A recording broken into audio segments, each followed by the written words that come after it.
जी अस्सलाम वालेकुम। कैफ 4 आज के लेक्चर का आगाज़ करते हैं। Lecture number 19। आज के लेक्चर में हम चैप्टर 4 स्टार्ट करने जा रहे हैं। चैप्टर 3 हमने कंप्लीट कर लिया था और फिर उसके बाद प्रीवियस लेक्चर में हमने ये भी सीखा कि केस स्टडीज़ को कैसे अटैम्प्ट करना है, और केस स्टडीज़ को जो आपको फॉर्मेट बताया गया था, तरीक़ाकार बताया गया था केस स्टडी को अटैम्प्ट करने का, उसके मुताबिक आपको कहा गया था चैप्टर 2 में से 2 केस स्टडीज आपने सेलेक्ट करके कोई सी अपनी पसंद की सॉल्व करनी, और चैप्टर 3 में से 2 केस स्टडीज आपने सॉल्व करनी अपनी पसंद की। कितने स्टूडेंट्स ने असाइनमेंट किया, ज़रा हाथ उठाइए। 20% के करीब स्टूडेंट्स ने असाइनमेंट नहीं की। क्यों नहीं की असाइनमेंट? क्यों नहीं की असाइनमेंट? नहीं, उससे नहीं, मुझे बताएं। अच्छा, की हुई असाइनमेंट? जी चलिए, तो आपने कंपेयर किया अपनी केस स्टडी जो आपने अपने अप्रोच को सीखने के बाद जो पहली केस स्टडीज उस अप्रोच के मुताबिक सॉल्व की, आपने उसे कंपेयर किया गया होगा सोल्यूशन के साथ। ठीक है, तो कुछ फ़र्क निकला उसमें? ठीक, कोई क्वेश्चन पूछना चाहते हो तो पूछ लीजिए। उसमें कोई पॉइंट आपको समझ ना आया हो केस स्टडी को प्रेजेंट करने के हवाले से? क्लियर? कुछ अच्छा अब आपने करना क्या है, आइंदा जो भी केस स्टडीज़ आपको मिलेगी ना आई कैप के पास पेपर वाली, कुछ छोटी छोटी केस स्टडीज़ होती है, वो अंडरस्टैंडिंग को इम्प्रूव करने के लिए आई कैप ने एग्जाम्पल्स के तौर पे अपनी बुक में इंक्लूड की है। उनकी बात नहीं कर रहा, उनमें कभी हमने उसको प्रॉपर अप्रोच के मुताबिक सॉल्व किया, अगर मुझे लगा कि वो कंसेप्ट अहम है तो हमने उसे प्रॉपर अप्रोच के मुताबिक सॉल्व किया। अगर लगा कि जी वो अंडरस्टैंडिंग के लिए है, सिर्फ एग्जाम में कोई टेस्ट होने का इतना ज़्यादा चांस नहीं है, तो उसे हमने डायरेक्ट सॉल्व कर दिया है, उस अप्रोच को फॉलो नहीं किया। लेकिन आई कैप की जितनी भी केस स्टडीज़ हैं उनमें हमने उस अप्रोच को फॉलो किया है। आपने आई कैप की जब भी कोई केस स्टडी आइंदा आपको असाइनमेंट में मिलेगी, आपने इसे सॉल्व करना है, सजेस्टेड फॉर्मेट के साथ ज़रूर कंपेयर करना है। जो सजेस्टेड सोल्यूशन दिया गया होगा, एग्जामिनर कमेंट्स और मार्किंग स्कीम भी पढ़ने हैं। ये अपनी आदत बना लीजिए पूरे सीए में कि जब कभी कोई भी पास पेपर का क्वेश्चन करना है, आपने उसे सजेस्टेड सोल्यूशन के साथ कंपेयर भी करना है, एग्जामिनर कमेंट्स भी पढ़ने हैं, मार्किंग स्कीम भी देखनी है।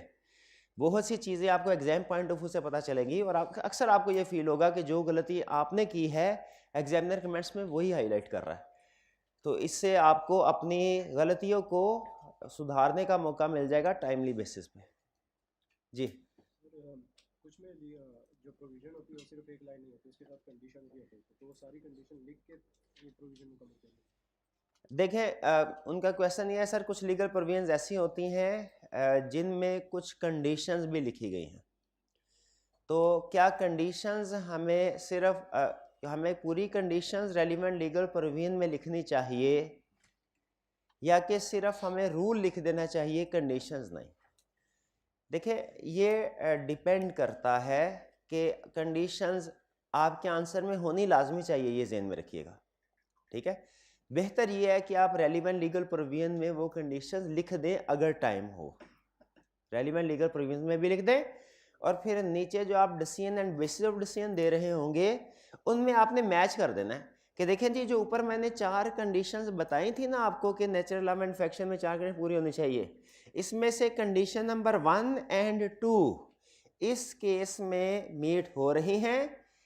3 और 4 को हम एज्यूम करते हैं अगर ये भी फुलफिल हो गई तो कॉन्ट्रैक्ट वैलिड हो जाएगा, और अगर कोई कंडीशन फुलफिल नहीं हो रही तो आप कहेंगे सर 1 एंड 2 फुलफिल हो रही है, 3 के बारे में क्वेश्चन साइलेंट है, हम एज्यूम करते हैं कि ये फुलफिल हो रही होगी, 4th के बारे में क्लियरली क्वेश्चन में लिख दिया है।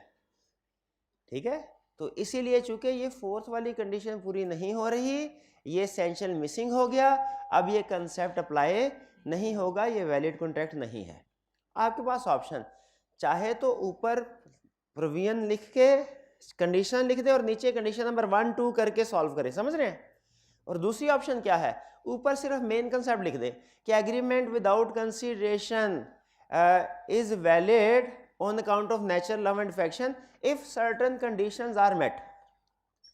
कंडीशन को ना लिखे, इफ सर्टेन कंडीशन, अब वो सर्टेन कंडीशन फिर नीचे जब आप बेसिस ऑफ डिसीजन की तरफ जाएंगे ना तब लिखेंगे कि ये कंडीशन 4 कंडीशन है, इनमें से पहली 2 कंडीशन मीट हो रही हैं, तीसरी साइलेंट है, 4th कंडीशन वायलेट हो रही है, तो इसलिए कंसेप्ट अप्लाई नहीं होता। यानी आपके लिए किसी कंसेप्ट में अगर कंडीशन उसने जिक्र की हैं सोल्यूशन में लिखना लाजमी है, वो रेलिवेंट लीगल प्रोविजन में लिख सकते हैं। ठीक है, और नीचे बेसिस ऑफ डिसीजन में भी लिख सकते हैं। मेरा मशवरा ये है, सजेशन मेरी ये है कि आप उसे रेलिवेंट लीगल प्रोविजन में लिखें और नीचे सिर्फ ऊपर रेफरेंस दे दिया करें। जब नीचे बेसिस ऑफ डिसीजन में आके आपने कंडीशन का जिक्र करना हो ना कि कौन सी कंडीशन पूरी हो रही है कौन सी नहीं, तो सिर्फ कंडीशन नंबर 1, कंडीशन नंबर 2, यानी कंडीशन लिखे उसे 1 2 कर दे। कंडीशन नंबर 1 आपने लिख दिया ना तो फिर आपको वो कंडीशन सारी रिपीट करने की जरूरत नहीं, उसे पता है कि आपने कंडीशन नंबर 1 ऊपर कौन सी दी है। ठीक है। वैसे जैसे जैसे आगे चलते जाएंगे ना, बढ़ते जाएंगे, केस स्टडी की प्रैक्टिस करते जाएंगे, इस तरह के छोटे छोटे सवाल जो आपके जहन में आते हैं वो ऑटोमेटिकली उनका आंसर आपको मिलता जाएगा।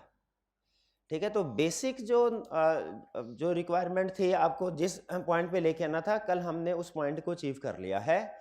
अब आगे जो मजीद इंप्रूवमेंट का सफ़र है ना वो आपका जारी रहेगा। समझ लीजिए 80% तक हम आ गए हैं, अब 80% से ऑनवर्ड जो आपने ऊपर जाना है वो अपनी प्रैक्टिस से जाना है।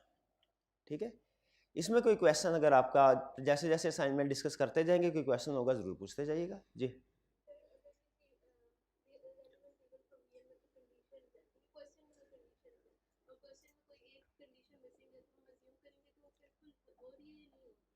देखिए, इसमें कंडीशंस के हवाले से 3 पॉसिबिलिटीज़ होती हैं केस स्टडी में, याद रखिएगा। और ये रूल जो आपको बताने जा रहा हूँ सिर्फ इस सब्जेक्ट का नहीं है, जितने भी थ्योरेटिकल सब्जेक्ट्स हैं उनकी केस स्टडी सबका रूल है।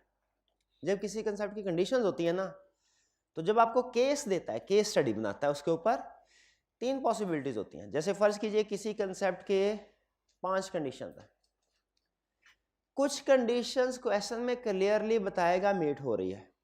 पहली सिचुएशन क्या है? क्लियरली बताएगा मीट हो रही है।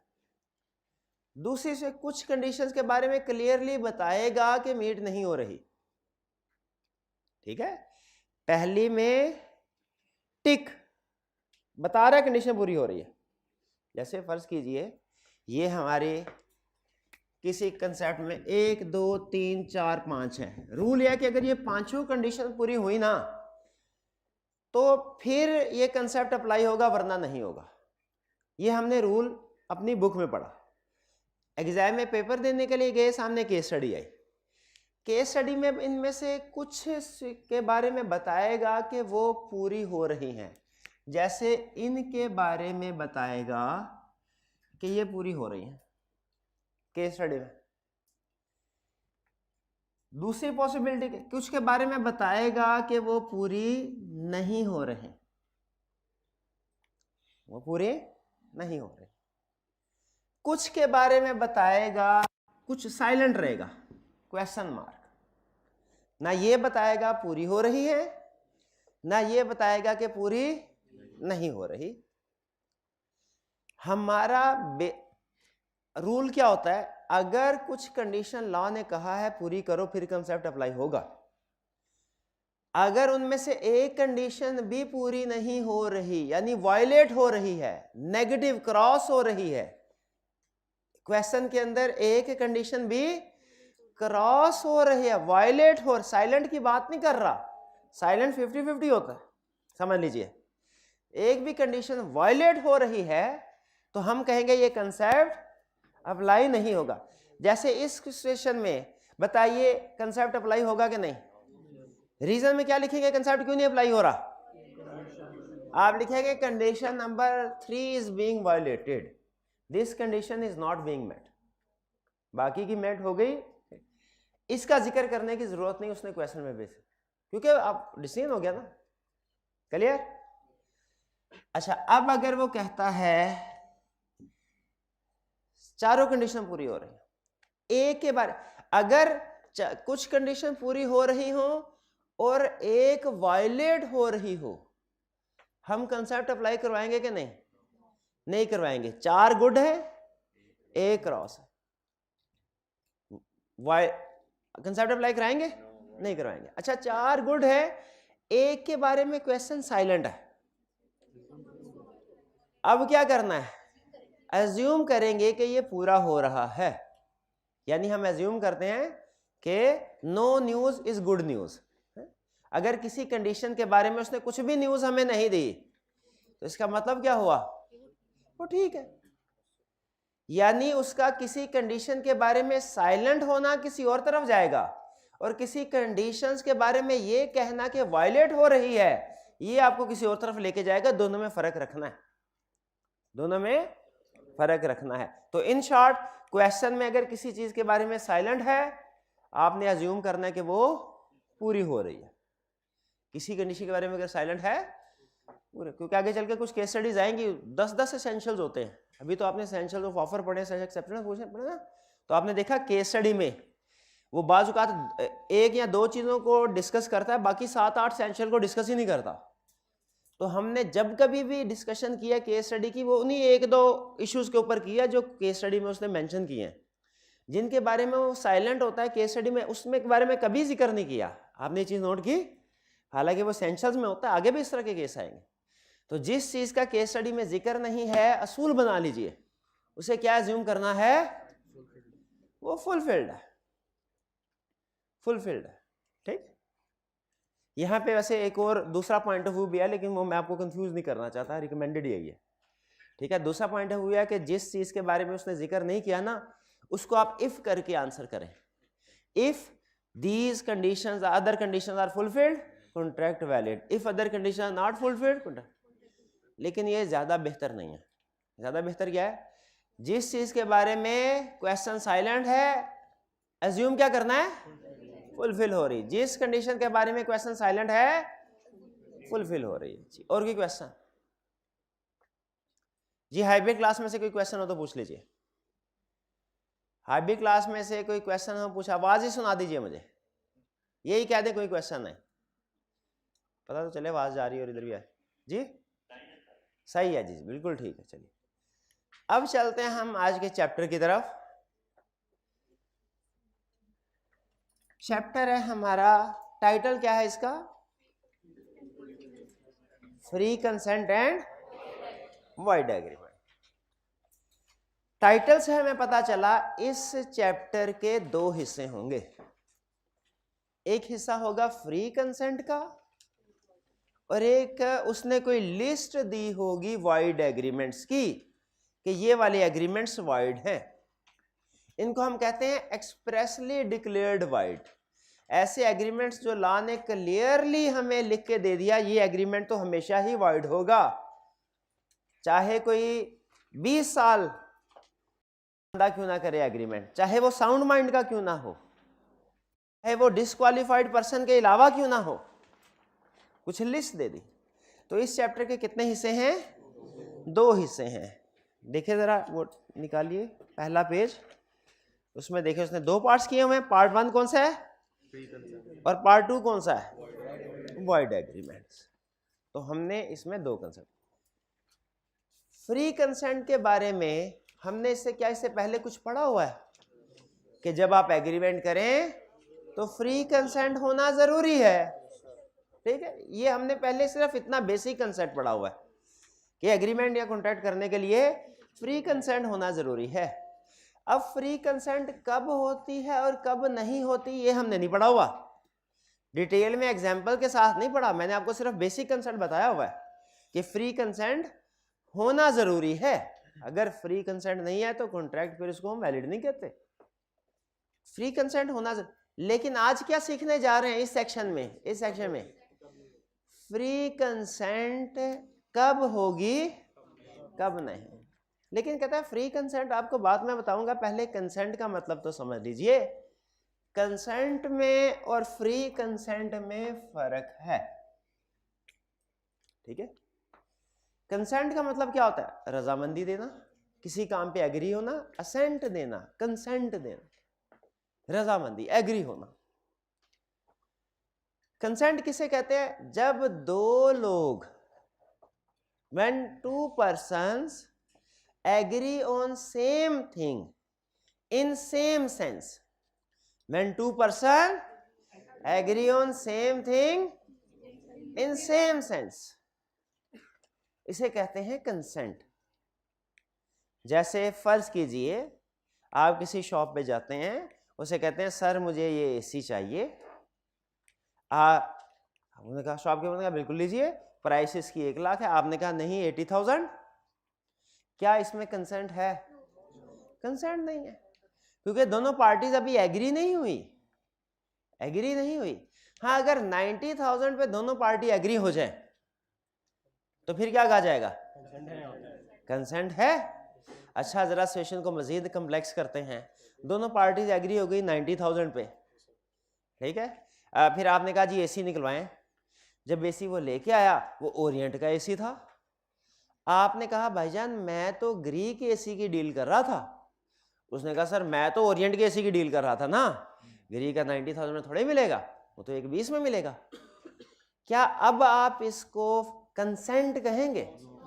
नहीं कहेंगे, क्योंकि दोनों पार्टीज ने सेम थिंग पे सेम सेंस में एग्री नहीं किया, ठीक है। अब वो शॉपकीपर आपको बोलेगा भाईजान डील करने से पहले आपको चाहिए था कि आप मुझे बताते, मेरे पास चूंकि बहुत से एसी के मॉडल हैं इसलिए आप बताते मुझे आपको किस कंपनी का कौन सा मॉडल चाहिए।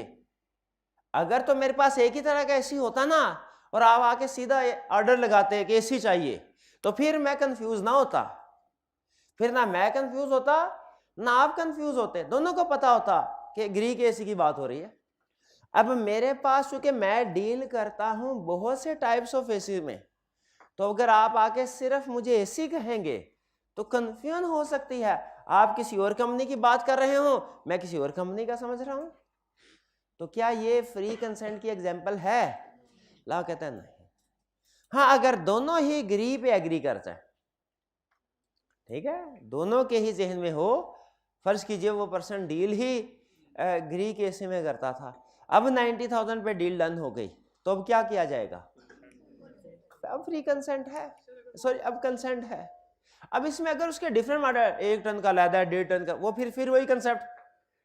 अगर तो उसके पास 1 टन भी है और 1.5 टन के एसी भी हैं, तो आपको जाके मेंशन करना पड़ेगा अपने ऑफर कि 1 टन की बात करें कि 1.5 टन की। उस सूरत में अगर आप मेंशन नहीं करते तो कंफ्यूजन में भी आ जाए, में भी ना आए। बाज़ बात ऐसा होता है, अंडरस्टूड होता है, रेट्स का अंदाजा होता है कि भाई 1.5 टन का एसी लाख से नीचे में नहीं मिलता अब, ठीक है। तो अंडरस्टूड होता है कि अगर वो 80-90 पे डील हो रही है तो वो 1 टन का एसी ही होगा, ठीक है। लेकिन ऑफर में मेंशन कर देना बेहतर है ताकि किसी किस्म की कंफ्यूजन से बचे। अगर वो पार्टी कुछ और समझ रही, वो पार्टी कुछ और डील कर रही है, तो हम इसे क्या कहते हैं? कंसेंट नहीं है जी। सर अगर वो ऑफर दोनों सेम ही करने के 90 का देना है लेकिन वो उस पर कंडीशन रख दे कि मैंने एडवांस हाफ पेमेंट्स में देना है, वो हाँ, अगर प्राइस तो सेम हो लेकिन एक पर्सन कहे कि जी मैंने इंस्टॉलमेंट्स पे पेमेंट करनी है, वो फिर कंसेंट नहीं होती, वो काउंटर ऑफर हो जाती है। वो कंडीशन ऐड कर दी ना आपने, वो फिर काउंटर ऑफर होगी, वो कंसेंट नहीं। तो भाई कंसेंट समझ आ गया आपको क्या है? कंसेंट का मतलब क्या है? Agree on same thing in same sense, same thing same sense, ठीक है। भाईजान बैठे हैं, भाईजान के पास में आ गया, आपने बताने कंसेंट है कि नहीं? सर जी आपके साथ डील करनी है गाड़ी की, कौन सी वाली गाड़ी होनी चाहिए? भला गाड़ी होनी करोला 2020 मॉडल, 50 लाख में डन करते हैं, 60 में डन हो गया जी डन। अब मैं इनको कह रहा हूं 60 लाख लाएं, मैं आपको गाड़ी देता हूं। ये कह रहे हैं नहीं सर आपने 60 लाख लाने हैं, मैं आपको गाड़ी देता हूं। डन हो गया, लेकिन मैं भी सेल कर रहा हूं अपनी तरफ से और ये भी मुझे सेल कर रहे हैं। बताइए ये डील हुई कि नहीं हुई? नहीं, शाबाश। क्यों नहीं हुई? क्योंकि कंसेंट ने दोनों सेम थिंग पे सेम, अब थिंग तो शायद सेम है, सेंस सेम नहीं है, दोनों ही एक दूसरे को बेच रहे हैं, ठीक है। तो इसीलिए लॉ क्या कहता है? ऐसी सिचुएशन ये नॉर्मली होता कम है, ऐसे होता कम है, क्योंकि निगोशिएशन में कहीं ना कहीं पता चल जाता है कौन बायर है कौन सेलर है, किस चीज की डील हो रही है। लेकिन बहरहाल लॉ ये कहता है अगर किसी वक्त दोनों party same thing same sense पे एग्री ना करे, इसे हम क्या कहेंगे? कंसेंट नहीं है। क्या कहेंगे? कंसेंट नहीं है। और जब कंसेंट ना हो ना, इसकी एक हेडिंग होती है लैटिन वर्ड में, शायद ये लैटिन वर्ड है या consensus ad idem. Ad idem का मतलब होता है एज इज, जैसे होता है ना जो भी चीजें बेची जाएंगी एज इट इज कंडीशन पे सर हम बेचेंगे चीजें। कंसेंसस का मतलब कंसेंट, एड आइडम का मतलब एज इज, यानी जैसी सिचुएशन है जो भी थिंग है उस थिंग के ऊपर एज इट इज जब दो पार्टीज एग्री करेंगी, इसे हम कहेंगे कि दोनों पार्टीज की कंसेंट है। और अगर दोनों party same thing same sense पे एग्री ना करें तो हम कहेंगे दोनों की कंसेंट नहीं है, यानी कंसेंसस एड आइटम नहीं है। जब कंसेंट नहीं होगी तो क्या होगा? एग्रीमेंट वॉइड होगा। कंसेंट समझ आ गया? दोनों पार्टीज का एग्री हो जाना सेम थिंग सेम सेंस पे। अब जरा बताइएगा कंसेंट है कि नहीं?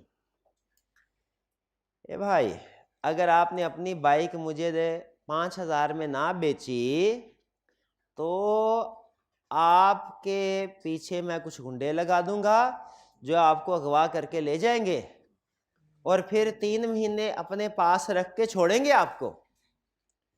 अब मैं धमकी दे रहा हूं, ये फौरन मान गए कि नहीं नहीं सर मैंने तैयारी करनी है, मेरे पेपर करीब है। ठीक है, पेपर ज्यादा है, मैं बाइक कम है, मैं बाइक ले लें, मुझे पेपर की तैयारी करना है। एग्री कर लिया इन्होंने। कंसेंट है कि नहीं? शाबाश, कंसेंट है, फ्री कंसेंट नहीं है। फ्री कंसेंट नहीं। तो लॉ में कंसेंट ना होना और चीज है, फ्री कंसेंट ना होना और चीज। कंसेंट नहीं है ना तो लॉ कहता है भाई कोई चीज एग्री नहीं हुई, कोई चीज एग्री नहीं हुई, ये सीधा ही वर्ड है। कंसेंट जो नहीं है तो कंसेंट में तो कोई चीज एग्री है, ऐसे ही है ना, नहीं ना हुई एग्री चीज। आप कोई और चीज बेच रहे हैं, मैं कोई और चीज खरीद रहा हूं, तो कंसेंट। हाँ, अगर फ्री कंसेंट नहीं है ना, इसमें लॉ कहता है कि एग्रीमेंट वॉइडेबल है। क्या है? Voidable eight the option of aggrieved party. इस केस में एग्रीव्ड पार्टी कौन है? टीचर के स्टूडेंट? स्टूडेंट एग्रीव्ड पार्टी है, ये उसकी ऑप्शन। अच्छा, आप मुझे ये बताइए, मैं आपसे ये पूछता हूं, लॉ ने यहां पे इस कॉन्ट्रैक्ट को रखा वॉइडेबल। वॉइडेबल की नेचर आपको पता है ना, कि जो एक पार्टी चाहे तो उसको रिसिंड कर दे। रिसिंड मतलब कैंसिल कर दे। यानी ये इनके पास ऑप्शन है, चाहे इस कॉन्ट्रैक्ट को वैलिड कर दें, वॉइड कर दें। ठीक है, जब तक कोई डिसीजन नहीं करते ये कॉन्ट्रैक्ट इनके लिए क्या है? वॉइडेबल। जब तक कोई डिसीजन नहीं करेंगे ये कॉन्ट्रैक्ट इनके लिए क्या है? वॉइडेबल। मुझे ये बताइए, थोड़ा जजमेंटल क्वेश्चन है, कॉन्ट्रैक्ट का वॉइडेबल होना किसी के लिए बेहतर है या वॉइड होना? कितने स्टूडेंट्स का ख्याल है वॉइडेबल होना बेहतर है? कितनों का ख्याल है वॉइड होना बेहतर है? याद रखिए, वॉइडेबल होना बेहतर है, इसलिए कि वॉइडेबल में आपके पास ऑप्शन है, और ऑप्शन होना हमेशा बेहतर होता है। ये याद रखिए, ये आप आगे चल के भी पढ़ेंगे, बड़े बड़े केस स्टडी में, फाइनेंस की केस स्टडी में भी पढ़ेंगे। ऑप्शन होना हमेशा बेहतर होता है। आपकी मर्जी है, चाहे एक्सरसाइज करें चाहे ना, हम हिसाब किताब लगाएंगे। अगर हमारे फायदे में हुआ, ये भाईजान हिसाब किताब फायदे में हुआ, वो कोई सर को क्या पता, ये तो पेट्रोल ही बड़ा खाती थी, चलते चलते रुक जाती थी, इसको तो चलाने के लिए 4 बंदों को कहा भाई धक्का है, तो अच्छा है जान छूटी, 5,000 में मिल गया, ठीक है। कबाड़िया कल 3,000 रेट लगा रहा था। अगर तो इनको लगे कि हालांकि फ्री कंसेंट नहीं है, वॉइडेबल है, इनको लगे है मेरे मुनाफे में है, तो ये कॉन्ट्रैक्ट को क्या करेंगे? एग्री कर, वैलिड कर देंगे। और अगर इनको लगेगा नहीं नहीं ये कॉन्ट्रैक्ट में से जबरदस्ती करवाया गया, मेरी बाइक तो कीमती, ये क्या कर देंगे? वॉइड कर देंगे। तो इनके पास ऑप्शन है, अपना हिसाब किताब लगा के जो इनको मोस्ट फेवरेबल है वो ऑप्शन सेलेक्ट कर लें। वरना अगर सीधा वॉइड होता ना तो हो सकता है इनके फायदे में बात जा रही होती, लेकिन लॉ ने इनको फिर फेवर दी, क्योंकि इनके साथ जाती हुई है, एग्रीड पार्टी है, लॉ ने इनको फेवर दी। क्या? कि तुम्हारे लिए ये कॉन्ट्रैक्ट है वॉइडेबल, चाहे तो इन्फोर्स कर लो चाहे रिजेक्ट कर दो। भाई कंसेंट और फ्री कंसेंट में फर्क समझ आ गया? कंसेंट का लीगल इंप्लीकेशन क्या है वो समझ आ गया। कॉन्ट्रैक्ट क्या होता है? सीधा वॉइड, और फ्री कंसेंट वॉइडेबल, ये समझ आ गया। अब आते हैं इस चैप्टर के सबसे अहम कंसेप्ट की तरफ। अब आते हैं इस चैप्टर के सबसे अहम कंसेप्ट की तरफ। कंसेंट कब फ्री नहीं होती? कंसेंट कब फ्री नहीं होती? 5 कंडीशंस हैं, इनमें से कोई 5 सिचुएशन है, इनमें से कोई एक सिचुएशन भी आ गई, कंसेंट फ्री नहीं होगी। यानी इन सब में एंड नहीं है, और या इन पांचों में से कोई एक भी सिचुएशन आ गई तो कंसेंट फ्री नहीं होगी। सबसे अहम चीज आपके लिए ना कंसेप्चुअली इनमें फर्क करना है। इनकी डेफिनेशन आएगी, एग्जांपल्स आएंगी, आप रटे पे रटे लगा रहे होंगे, कुछ केस स्टडी सॉल्व कर रहे होंगे, वो सारी चीजें अलग। सबसे अहम चीज क्या है, इन पांचों में फर्क रखना है। जिसने ये फर्क रख लिया ये चैप्टर क्लियर है उसके लिए। किन पांचों में? ये जो फ्री कंसेंट की एग्जाम सिचुएशंस हैं। कंसेंट कब फ्री नहीं होगी? कंसेंट इन पांच में से कोई एक सिचुएशन भी आ गई तो कंसेंट फ्री नहीं होगी। पहली सिचुएशन कौन सी? कोerशन। कोerशन कौन सी? बोले कौन सी? कोerशन। कोerशन कोerशन कंफर्टेबल हो इस वर्ड के साथ। कोerशन कोerशन।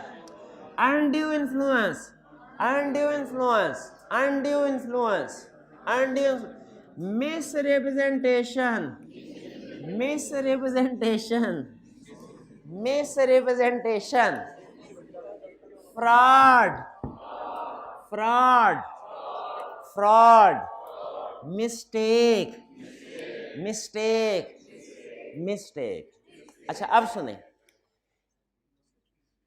इन दोनों का आपस में पेयर बनता है और इन तीनों का आपस में ग्रुप बनता है।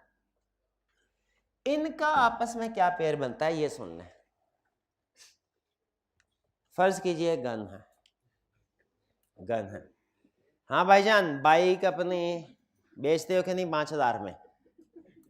फ्री कंसेंट इसमें भी नहीं है, दबाव में आ गया ना, ठीक है।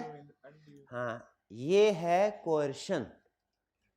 जब आप किसी को कोई ऐसा काम करते हैं जो पाकिस्तान पीनल कोड, पाकिस्तान के कानून के मुताबिक, पाकिस्तान का कानून मतलब पाकिस्तान पीनल कोड, ताज़िराते पर कोई ऐसा काम करते हैं जो पाकिस्तान के कानून के मुताबिक जुर्म है, किसी दूसरे से एग्रीमेंट करते हैं वो काम करके, उसे कहते हैं कोerशन।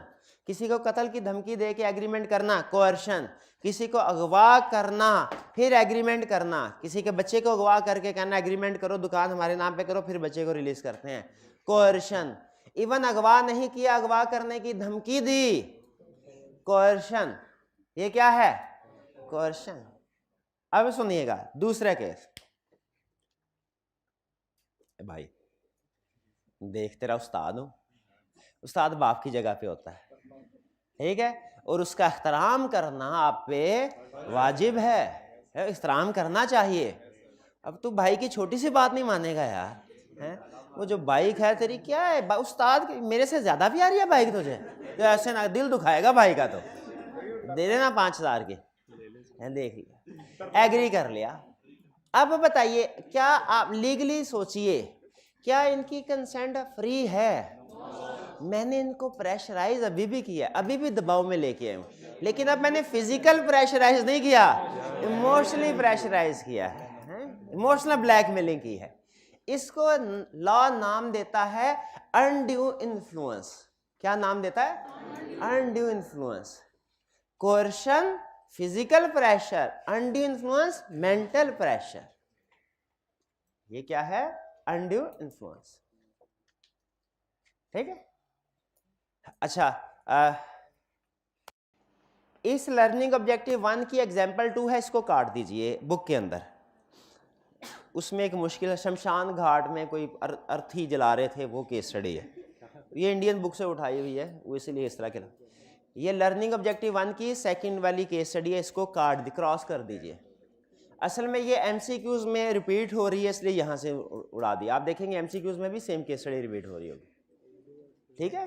तो ये by learning objective 1 question number 2, यही बोला मैंने। किधर है लर्निंग ऑब्जेक्टिव 1? भाई किधर? क्या है ये? आप कौन हो? कहाँ आए हो? ये कौन सी क्लास है? पता है? तो भाई लर्निंग ऑब्जेक्टिव LO1, हाजा ये LO1, ये LO1 क्वेश्चन नंबर 2। जब बोल दिया LO1 क्वेश्चन नंबर 2 तो फिर कंफर्म करने की क्या जरूरत है कि सर यही है? वही है जिसके साथ LO1 लिखा है वही LO1 है, और जिसके साथ क्वेश्चन 2 लिखा है वही क्वेश्चन 2 है। जिसके साथ क्वेश्चन 3 लिखा है वो क्वेश्चन 2 नहीं है, वो कोई और क्वेश्चन है। ठीक है, चल आगे चल।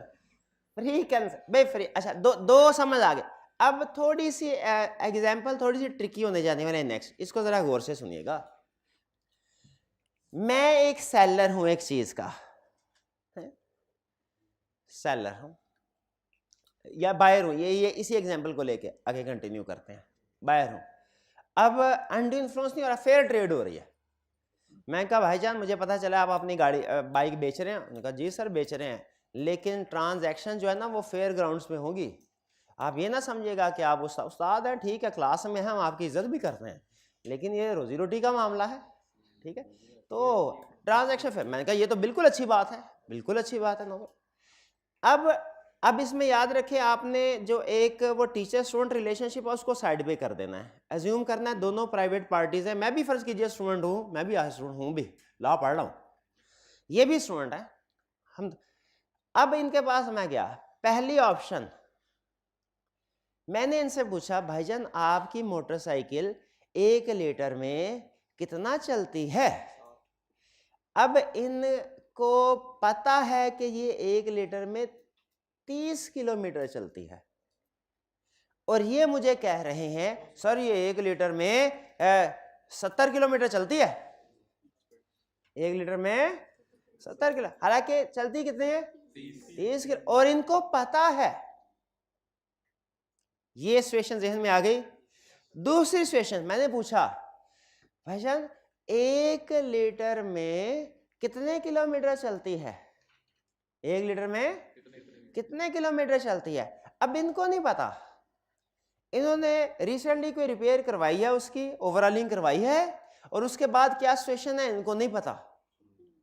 अब ये क्या कह रहे हैं, ये कह रहे हैं ये सर 1 लीटर में, इनको मैकेनिक ने ये कहा था कि 70 किलोमीटर चलेगी ओवरऑलिंग के बाद। उन्होंने कहा सर 1 लीटर में कोई 70 किलोमीटर चलती है। देख अब ये दूसरी सिचुएशन है, दोनों सिचुएशन में स्टेटमेंट सेम है, स्टेटमेंट में 1 इंच का फर्क नहीं है। दोनों में उसने ये कहा कि 1 लीटर में 70 किलोमीटर चलती है, जो कि नहीं चलती। दोनों स्टेटमेंट सेम है और गलत है। फर्क क्या है, एक सिचुएशन में इनको पता है कि मैं जो स्टेटमेंट देने जा रहा हूं वो गलत है, और दूसरी सिचुएशन में इनको नहीं पता कि मैं जो स्टेटमेंट देने जा रहा हूं वो गलत है। फर्क समझ आ रहा है। जब आप कोई गलत स्टेटमेंट दे, कॉन्ट्रैक्ट की निगोशिएशन करते हुए कोई गलत स्टेटमेंट दे और आपको पता हो कि ये गलत है, इसे कहते हैं फ्रॉड। इसे क्या कहते हैं, फ्रॉड। और जब आप एग्रीमेंट करते हुए कोई गलत स्टेटमेंट दें और आपको पता नहीं है, नॉलेज नहीं है कि ये गलत है, आप उसको ठीक समझ रहे हैं, गलत लेकिन आप उसको ठीक समझ रहे हैं, ये क्या होगा, मिस रिप्रेजेंटेशन। सोच के बताइए दोनों में से कौन सी ज्यादा सवेयर है, फ्रॉड ज्यादा सवेयर है। तो मिस रिप्रेजेंटेशन और फ्रॉड में फर्क समझ आया। फर्क है नॉलेज का। अगर आपको नॉलेज है कि स्टेटमेंट गलत है फिर भी स्टेटमेंट दे रहे हैं, वो क्या है, फ्रॉड। और अगर नॉलेज नहीं है, अनजाने में गलत स्टेटमेंट दे रहे हैं, मिस रिप्रेजेंटेशन। मेरा तो कबाड़ा दोनों सूरतों में हो गया ना, ये ज़हन में रखिएगा।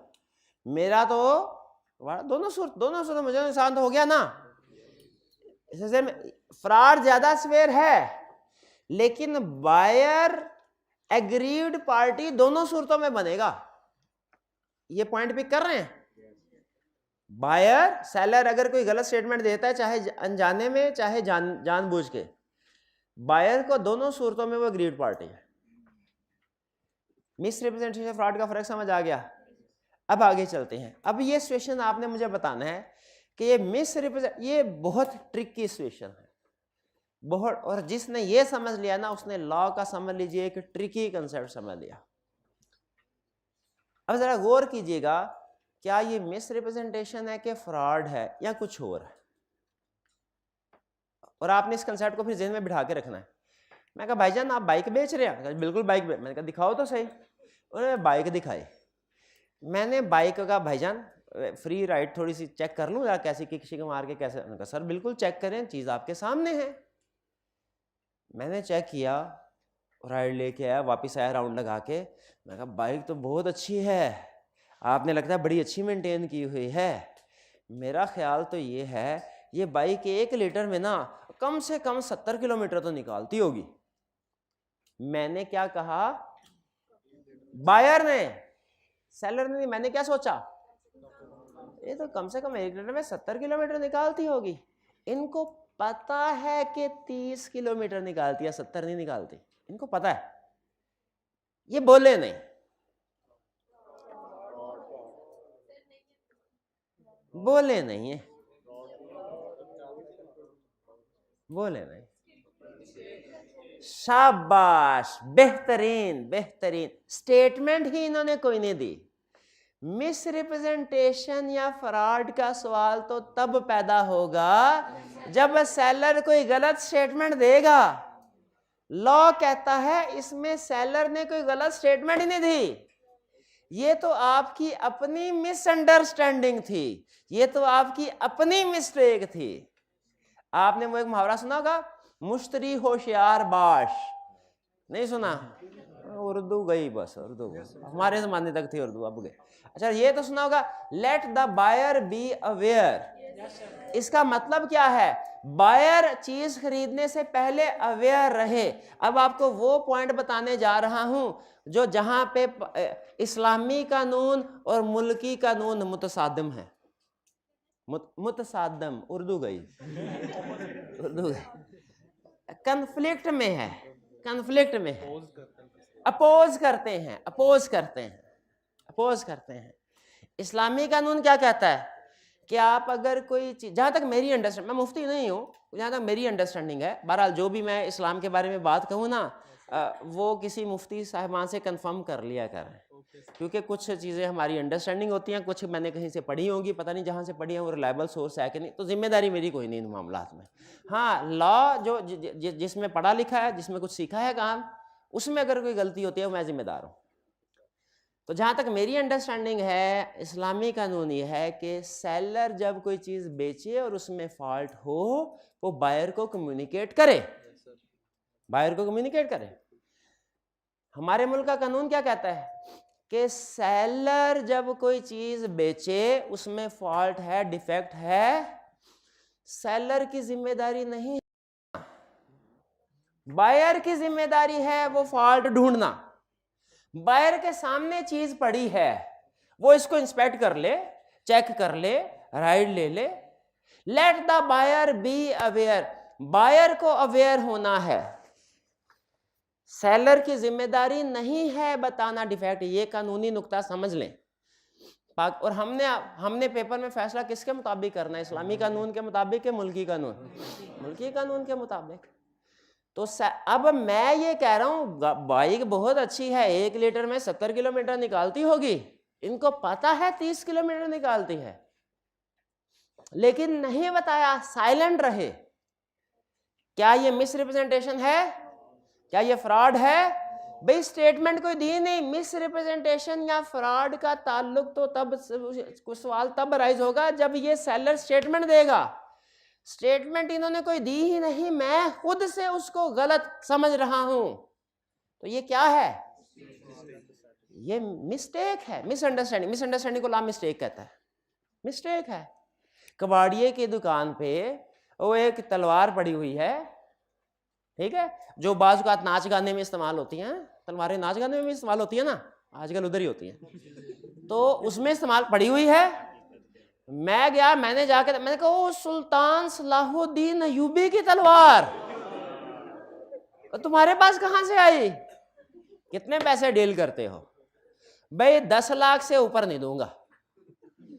इनको पता है कि कल कौन इनको बेच के गया नहीं बताया, नहीं बताया, और 10 लाख में तलवार।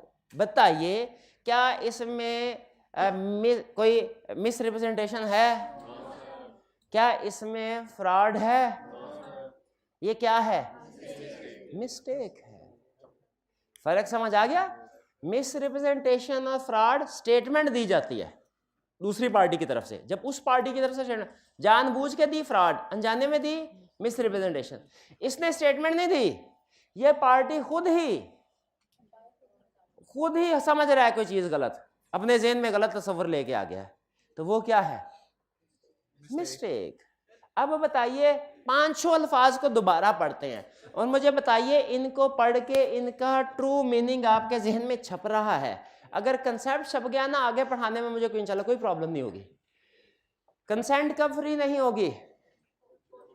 कोर्शन, अगर कोर्शन है कंसेंट फ्री नहीं है, अनड्यू इन्फ्लुएंस है अगर कंसेंट फ्री नहीं है, मिस रिप्रेजेंटेशन है कंसेंट फ्री नहीं है, फ्रॉड है कंसेंट फ्री नहीं है, मिस्टेक है कंसेंट फ्री नहीं है। और जब कंसेंट फ्री नहीं होगी कोई सा भी केस हो, तो जनरल रूल क्या है? जनरल रूल क्या है? नॉर्मल रूल क्या है? Contract is voidable at the option of aggrieved party. Clear जी? यहाँ पे रुके कोई क्वेश्चन है पूछिए जी।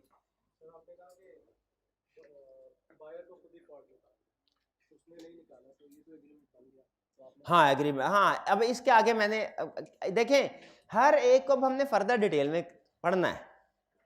अब जाहिर है अगर सबका एक ही ट्रीटमेंट होता ना, कॉमन सेंस की बात है, सबका एक ही ट्रीटमेंट होता तो टॉपिक यहीं पे खत्म हो जाता। अगर टॉपिक आगे चल रहा है तो इसका मतलब कुछ ना कुछ इसमें डिटेल है, कुछ ना कुछ इसमें डिटेल है जो हमने पढ़नी है। शाबाश। अगर बायर भी, सुभान अल्लाह, अगर बायर भी सेलर कर रहा हो, सेलर, अगर सिर्फ बायर गलती कर रहा ना एक पार्ट, इसे कहते हैं यूनिलैटरल मिस्टेक। यूनिलैटरल का लफ्ज सुना है आपने और मुतसादम नहीं सुना? सुभान अल्लाह। यूनिलैटरल एक बार, और जब भाई ने कहा सर सिचुएशन को मजीद कम्प्लेक्स करते हैं, दोनों पार्टी को मिसअंडरस्टैंडिंग है, ये बायलैटरल मिस्टेक है। अब आपके जहन में आ रहा होगा दोनों का इफेक्ट सेम तो नहीं होगा, क्योंकि अगर दोनों का इफेक्ट सेम होता ना तो दुनिया में यूनिलैटरल और बायलैटरल मिस्टेक की टाइप्स आती ना है? हमारे टीचर बताया करते थे इंग्लिश के दो अल्फाज जो है ना उनके मतलब 100% एक नहीं होते कभी, कुछ ना कुछ फर्क, क्योंकि अगर 100% सेम मीनिंग हो ना तो दूसरा वर्ड ऑब्सोलीट हो जाता है, उसकी जरूरत ही नहीं है। तो अगर हमारे सिलेबस में उसने मिस्टेक की 2 टाइप्स बताई हैं तो कुछ ना कुछ फर्क तो होगा उनमें। अब क्या होगा अभी नहीं बता रहा, वो बाद में पढ़ेंगे। पहले बताइए 500 वर्ड्स के साथ कंफर्टेबल हैं? इस पूरे चैप्टर का सबसे अहम कंसेप्ट था ये जानना, इसलिए इसके ऊपर ज्यादा टाइम लगाया। अब हम पढ़ने जा रहे हैं इनमें से एक छोटी सी टाइप सिर्फ आज, क्वेश्चन। क्वेश्चन क्या है? कैसे सुन लीजिए, कहता है क्वेश्चन का मतलब है कमिट करना या थ्रेटनिंग टू कमिट करना, या तो करना या करने की धमकी देना, ऐसा काम कमिट करना या थ्रेटनिंग टू कमिट। थ्रेटनिंग का लफ्ज भी है, बाज़ औक़ात हम अल्फाज सारे बोर्ड पे नहीं लिखते लेकिन आपको बता रहा हूं सारा। कमिटिंग एन एक्ट जो कि मना, फॉरबिडन, मना किया है बाय लॉ, लॉ ने, यानी लॉ ने अगर कोई काम मना किया है, आप वो काम करते हैं, किसी को धमकी देना, कत्ल करने के, नुकसान पहुंचाने, किसी जान माल इज्जत को नुकसान पहुंचाना या उसकी धमकी देना, लॉ ने मना किया, अगर आप वो काम करते हैं, या किसी की प्रॉपर्टी को अनलॉफुल डिटेन करते हैं, ठीक है, मोटरसाइकिल ले गए चोरी करके, हाँ भाई 5000 की बेचते हो तो 5000 मिलेगा, नहीं तो ढूंढते रहो मोटरसाइकिल। अनलॉफुल डिटेन किया, अनलॉफुल डिटेन करने का मतलब क्या है? अपने कब्जे में रखना, नामालूम कर देना। अनलॉफुल तरीके से नामालूम डिटेन कर दिया किसी के बंदे की प्रॉपर्टी को, किस लिए? यानी जो एक्ट असल में ना ये इतना अहम नहीं है, ये डेफिनेशन का हिस्सा तो, लेकिन ये पॉइंट ज्यादा अहम है कि या तो डिटेन किया किसी की प्रॉपर्टी को, या कोई ऐसा काम किया जो लॉ ने मना किया, और उस काम का मकसद क्या था? कि एग्रीमेंट करना है। जाहिर है उस गलत काम का मकसद क्या था? अगर अगवा किया ना बराए तावान, वो कॉन्ट्रैक्ट एक्ट में नहीं आएगा, हालांकि वो भी एक्ट फॉरबिडन बाय लॉ है, लेकिन उसका मकसद एग्रीमेंट करना नहीं है, तो पैसे लेना है। अगर आपने कोई इलीगल काम किया जिसका मकसद क्या था? एग्रीमेंट करना, वो क्वेश्चन है। बात समझ आ रही है? कोई भी इलीगल काम, यानी इसका मतलब पाकिस्तान में कोई भी इलीगल काम जो होगा अगर आप वो करते हैं वो क्या होगा, कोर्शन। नहीं एग्रीमेंट नहीं है, वो अगवा लेके तवान लेना, वो कोई एग्रीमेंट, वो कोई एग्री, बेचारे एग्री नहीं कर रहे हो तो जबरदस्ती कर रहा है। नहीं वो क्राइम है, मैं आपकी इतनी बात से एग्री करता हूं, वो क्राइम है, उसकी सजा भी है, उसके ऊपर कॉन्ट्रैक्ट एक्ट एप्लीकेबल नहीं होगा। अगर अगवा किया, कॉन्ट्रैक्ट कब बनता भला, अगवा करें और कहें भाईजान हम आपका बंदा भेज देते हैं, वादा करें महीने बाद हमें 5 करोड़ रुपया दे देंगे, ये और वो महीने बाद 5 करोड़ ना दे, फिर कोर्ट चला जाए कि देखे सर ये दुनिया रहने के काबिल नहीं है, इतबार के काबिल नहीं है, लोग एग्रीमेंट करके मुकर जाते हैं, देखें ऐसा कितनी ज्यादती हुई है, 5 करोड़ का एग्रीमेंट, वो फिर आएगा हमारा कॉन्ट्रैक्ट एक्ट में। लेकिन अगर कोई भी क्राइम किया, क्राइम की नीयत से, वो कॉन्ट्रैक्ट एक्ट में नहीं आएगा। कोई क्राइम किया एग्रीमेंट करने की नीयत से, एग्रीमेंट, वो आएगा कोर्शन की डेफिनेशन। आगे चले, अहम चीज सुन लें, कह रहे कोर्शन जिस तरह कंसीडरेशन था ना कि मेन पार्टीज कॉन्ट्रैक्ट की हैं ए और बी, इनकी तरफ से कंसीडरेशन, ए ने कॉन्ट्रैक्ट किया, लाजमी नहीं ए ही कंसीडरेशन दे, ए का कोई एजेंट भी दे सकता है कंसीडरेशन, याद है, कंसीडरेशन में मूव फ्रॉम थर्ड पार्टी। और इसी तरह बी को कंसीडरेशन देनी है तो लाजमी नहीं बी को दी जाए, बी के किसी रिप्रेजेंटेटिव या एजेंट को भी दी जा सकती है, ये याद है पॉइंट। सेम कंसेप्ट यहां पे अप्लाई होता है कि कंसीडरेशन, ये coercion party to the contract की तरफ से भी अप्लाई की जा सकती है और उसके किसी एजेंट थर्ड पार्टी की तरफ से भी अप्लाई की जा सकती है। और जिस पे अप्लाई की जाए, हो सकता है वो मेन पार्टी पे अप्लाई हो रही है, हो सकता है किसी थर्ड पार्टी पे अप्लाई हो रही है कोर्शन। नहीं समझ आई? नहीं आई। पहले कंसीडरेशन, हम दोनों के दरमियान में एग्रीमेंट हुआ, मैंने भाईजान को कंसीडरेशन देनी है, मैं कंसीडरेशन देता हूं, वैलिड है? मेरे बिहाफ पे कोई और कंसीडरेशन देता है, मैंने इनको कंसीडरेशन दी, वैलिड है? मैंने इनके बिहाफ पे किसी और को कंसीडरेशन दी जिसको इन्होंने कहा हुआ है, ये भी वैलिड है। अब सुनिए, एग्रीमेंट हो रहा है, मैंने इनको गन पॉइंट पे रखा, ये क्वेश्चन है। अच्छा मैंने नहीं, मैं तो शरीफ आदमी हूं, मैंने जफर सुपारी को फोन लगाया, मैंने उससे कहा भाई ये एग्रीमेंट नहीं माना, उसने कहा अच्छा अभी 2 खोखा भिजवा दे, अभी इसको देख लेते हैं। 2 खोखे भिजवाए, जफर सुपारी आ गया, हाँ भाई। अब मैंने कहा भाई मैंने तो क्वेश्चन एक्सरसाइज की नहीं है, बताइए अब एग्रीमेंट पे ये साइन कर लेते हैं, क्या क्वेश्चन है कि नहीं? बिल्कुल है, बिल्कुल है, ठीक है क्वेश्चन। उसी तरह अब सुने, मैंने इनको गन पॉइंट पे नहीं लिया, मैंने इनका बहुत ही करीबी दोस्त रहने दे, दोस्त कहेंगे ठोक दे फर्ज कर, मिसाल देना है, इनका भाई बैठा है, मैंने इनके भाई को गन पॉइंट पे ले लिया। अब क्वेश्चन जिस पार्टी के साथ एग्रीमेंट कर रहा है उस पे नहीं, किसी और पे है जो उसका रिलेटेड है, क्या ये क्वेश्चन होगी?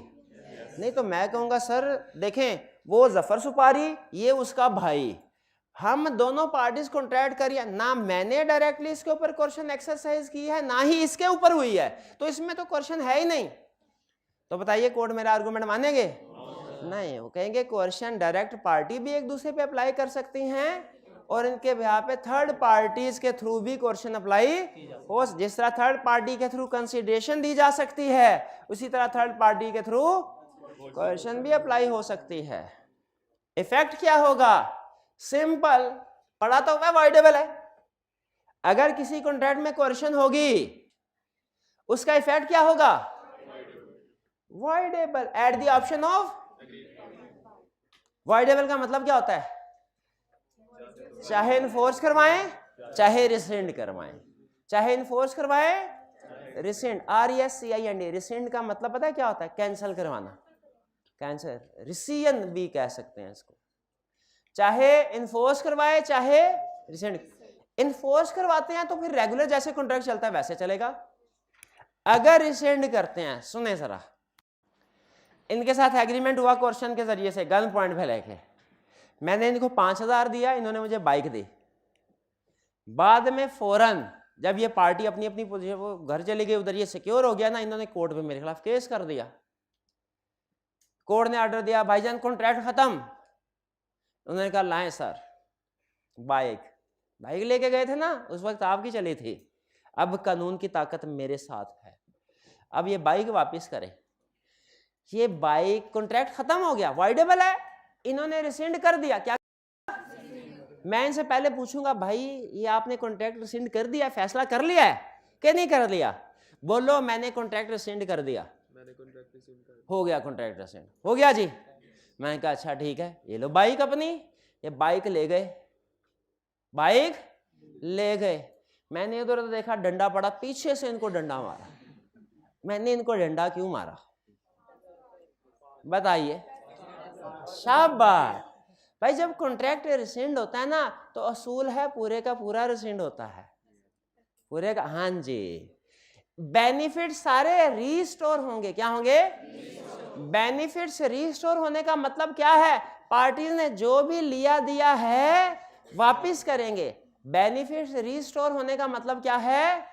जो भी लिया दिया है वापस करेंगे। इसे रीस्टोरेशन ऑफ बेनिफिट्स कहते हैं। सारे बेनिफिट्स रीस्टोर होंगे। कॉन्ट्रैक्ट कैंसिल करने को हम क्या कहते हैं? रिसेंड करना। बेनिफिट्स रीस्टोर करने को कहते हैं रेस्टिट्यूट करना, RESTITUTE, रेस्टिट्यूट करना। इन्होंने उधर ही बाइक रोक ली। उन्होंने कहा सर क्या बात है? मैंने कहा भाईजान लॉ में लिखा हुआ है कॉन्ट्रैक्ट वाइडेबल है ना, जब आप रिसेंड कर देना तो बेनिफिट सारे रीस्टोर होंगे। रेस्टिट्यूशन का रूल अप्लाई करें। रेस्टिट्यूशन का रूल क्या कहता है? जिसने जो लिया दिया सारे। भाई बाइक लेके जा रहे, मेरा 5,000 भी तो दो भाई, 5,000 मुझे वापस मिलेगा कि नहीं मिलेगा? ये कह रहे हैं नहीं सर आप तो गलत थे, आपने उधर गैर कानूनी हरकत की थी, ये उसका जुर्माना है। नहीं, उस गैर कानूनी हरकत का जो मुझे भुगतना पड़ेगा नतीजा, वो कोर्ट सजा देगी और क्रिमिनल लॉ के मुताबिक सजा देगी, कॉन्ट्रैक्ट एक्ट के मुताबिक सजा नहीं देगी। कॉन्ट्रैक्ट एक्ट याद रखे हमेशा कॉन्ट्रैक्ट पे बताएगा कॉन्ट्रैक्ट वैलिड है कि वाइड है। वो क्रिमिनल लॉ की सजा पनिशमेंट नहीं बताएगा, कहीं पे भी नहीं बताएगा कि क्रिमिनल, अगर आपने क्रिमिनल लॉ किया भी है ना तो कॉन्ट्रैक्ट एक्ट का स्कोप ये नहीं है कि क्रिमिनल लॉ को डिस्कस किया जाए, वो एक्टिविटी क्या हुई है, पनिशमेंट क्या होगी साबित। ये कॉन्ट्रैक्ट एक्ट का स्कोप नहीं है। ये किसका है? पाकिस्तान ये कोड का, क्रिमिनल लॉ का। कॉन्ट्रैक्ट एक्ट क्या बताएगा? उस क्रिमिनल एक्टिविटी की वजह से आपके कॉन्ट्रैक्ट पे कोई फर्क पड़ा कि नहीं? समझ आ रही बात? तो इसीलिए जब ये पार्टी रिसेंड करेंगी कॉन्ट्रैक्ट को तो क्या करना होगा?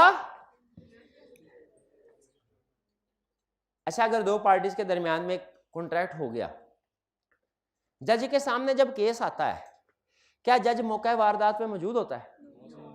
जज तो प्रूफ की बेस पे फैसला करता है ना। मेरा सवाल आपसे, आखिरी सवाल आज का, लेक्चर खत्म उसके बाद। दो पार्टीज के दरमियान में कॉन्ट्रैक्ट हुआ, दोनों पार्टीज हैं नॉर्मल, साउंड माइंड है, मेजर है, 18+ है, रेगुलर पार्टी नॉर्मल। ये कह रही है सर ये कॉन्ट्रैक्ट वैलिड है, कोर्शन नहीं हुई। ये पार्टी कह रही है सर कोर्शन हुई है। मैंने प्रूफ किससे मांगना है? जो पार्टी कोर्शन कह रही है कि हुई थी उससे, जो पार्टी कह रही है जुर्म हुआ था उससे, कि जो कह रही है जुर्म नहीं हुआ? जुर्म हुआ। शाबाश।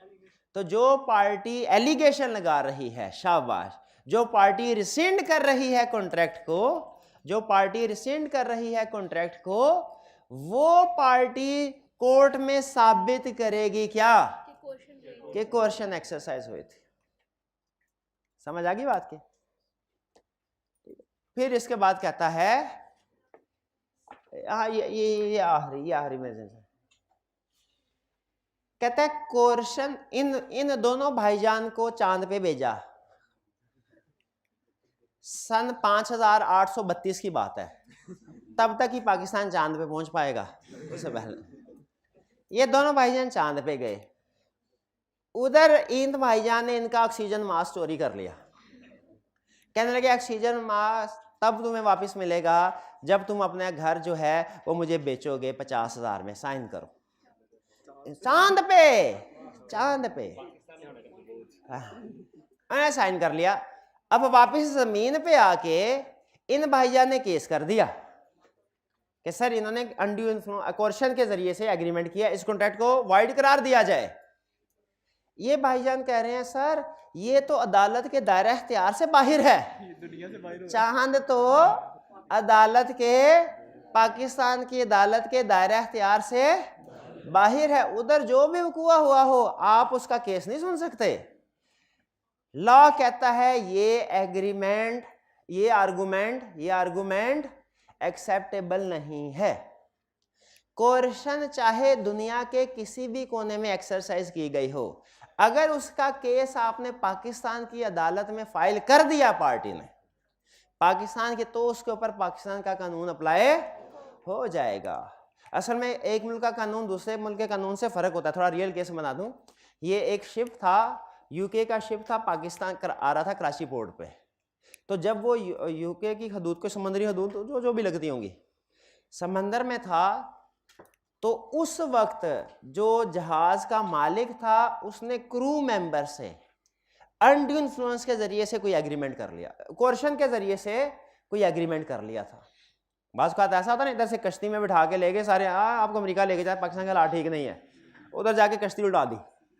हाँ भाई किस किस के पास पैसे हैं, घर वाले पैसे भेज सकते हैं कि नहीं भेज सकते? जो पैसे नहीं भेज सकते वो कश्ती के पिछले हिस्से में चल जाए, बड़ी ठंडी हवा आ रही है, वो पिछले हिस्से में सबको इकट्ठा करके कश्ती उड़ा दी। तो मुझे ये बताइए, अगर समंदर जिस जगह ये कोर्शन एक्सरसाइज करके एग्रीमेंट किया गया वो पाकिस्तान की हदूद से बाहर है, तो जब पाकिस्तान की हदूद में ये दोनों आए और केस चला ताकि इस एग्रीमेंट को नल एंड वाइड करार दिया जाए, तो कैप्टन ने ये आर्गूमेंट लिया कि सर जिस जगह ये एक्ट हुआ था वो पाकिस्तान की हदूद से बाहर था, इसलिए आप इस केस को नहीं सुन सकते। क्या उस पर कॉन्ट्रैक्ट एक्ट अप्लाई होगा? मैं कहा था केस पाकिस्तान में फाइल हो गया ना अगर आपका, और आप भी पाकिस्तान में मौजूद हैं, तो इससे फर्क नहीं पड़ता कि कोर्शन कहाँ एक्सरसाइज हुई, place where coercion is applied does not matter. फर्क किससे पड़ता है, पर्सन ने केस किधर किया, पर्सन ने केस किधर किया। तो ये जहन में रखिएगा, अगर पाकिस्तान की हदूद से बाहर भी कोर्शन एक्सरसाइज हो लेकिन केस पाकिस्तान में फाइल हो जाए तो कोर्शन साबित होगी। ये बात समझ आ गई जी। क्विक रिवीजन करते हैं। आज के लेक्चर में हमने दो चीजों में फर्क सीखा। सबसे पहले क्या, कंसेंट में और फ्री कंसेंट में। कंसेंट का मतलब क्या है, agree on same thing in same sense. Free consent क्या है, जब पांच में से कोई भी एक चीज हो तो फ्री कंसेंट नहीं होगी, नहीं होगी। कौन कौन सी पांच चीजें, coercion, undue influence, misrepresentation, fraud, mistake. ये पांच आपने बार बार याद करनी है। आज हमने इनमें से एक एग्जाम्पल पढ़ी, एक सिचुएशन पढ़ी, कौन सी, कोर्शन। ठीक है, कोर्शन का मतलब क्या है, अनलॉफुल डिटेन करना किसी की प्रॉपर्टी को या कोई भी और एक्ट करना जो पाकिस्तान पिनल कोड ने मना किया, फॉरबिडन किया हुआ है। किस लिए किया जाए, किस मकसद से किया जाए, एग्रीमेंट करने के मकसद से, तो उसे हम कोर्शन कहेंगे। क्लियर। जब कोर्शन होगी तो स्टेटस क्या होगा, voidable at the option of aggrieved party. और इसमें याद रखिएगा कोर्शन मेन पार्टी से कॉन्ट्रैक्ट भी एक दूसरे पे अप्लाई कर सकती हैं, स्ट्रेंजर भी कर सकते हैं, वो भी वैलिड है। और इससे फर्क नहीं पड़ता कि कोर्शन किस एरिया पे अप्लाई हुई, उसमें पाकिस्तान की जुरिस्डिक्शन में था कि नहीं था। अगर कॉन्ट्रैक्ट को रिसेंड कर लिया जाए तो क्या करना होता है, रिस्टोरेशन ऑफ बेनिफिट। ये रिस्टोरेशन या रेस्टिट्यूशन भी कहते हैं इसको। ये समझ आ गया आपको, ठीक है, बेनिफिट होगा। और बर्डन ऑफ प्रूफ किसके ऊपर होगा, जो पार्टी इल्जाम लगा रही है कि कोर्शन है उसके ऊपर होगा। ठीक है जी, आज का लेक्चर यहाँ खत्म करते हैं हम। अल्लाह हाफिज।